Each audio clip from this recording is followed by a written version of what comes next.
औज़ुबिल्लाहिमिनश्शैतानिर्रजीम बिस्मिल्लाहिर्रहमानिर्रहीम। तमाम तारीफ़ें उस ज़ात वाहिद के लिए जो बोले तो सुनता है और ना बोले तो जानता है, और बेशुमार दुरूद व सलाम हो मोहम्मद व आले मोहम्मद पर, जिनके तुफ़ैल अल्लाह रब्बुल इज़्ज़त जल्ल शानहू तमाम मखलूक़ात आलमीन पर मेहरबान होता है।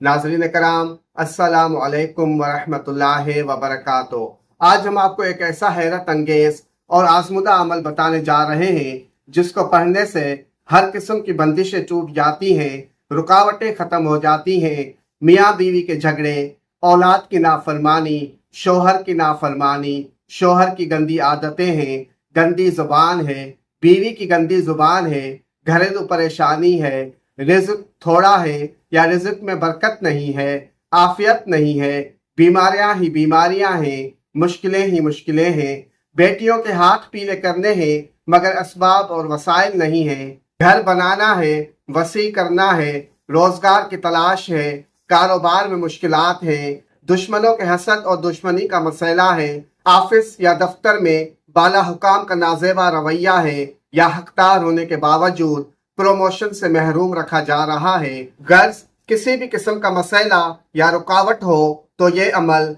कामिल यकीन के साथ करें, इंशाअल्लाह जरूर फायदा होगा।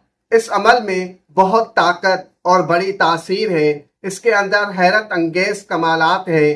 किताबों में लिखा है कि अल्लाह पाक के सारे नाम बाबरकत है और सबसे अजीम नाम अल्लाह है, और अल्लाह का जो सच्चा तारुफ होता है वो करीम है। अता, शफकत, करम, रहम, रहमत और बिन मांगे देना और बगैर चाहत के इतना बख्श देना कि बंदे के गुमान में ना हो, वो करीम है, करम कर सकता है। और वैसे भी काफ के अंदर बड़ी ताकत है। सूरह ज़ुहा में 9 काफ है। आप 9 हाजतों का तसव्वुर, 9 हाजतों का गुमान करें और सिर्फ एक मर्तबा सूरह ज़ुहा पढ़ें। हर काफ पर 9 मर्तबा या करीम पढ़ें। फजर की नमाज से पहले पढ़ें, कबूलियत का वक्त है। फजर की नमाज के बाद पढ़े, महबूबियत का वक्त है। हर फर्ज नमाज के बाद पढ़ सकते हैं, सुबह व शाम पढ़ सकते हैं। ये अमल लाजवाब है। इसका कमाल बहुत ऊंचा है जो लफ्जों में बयान नहीं किया जा सकता। बस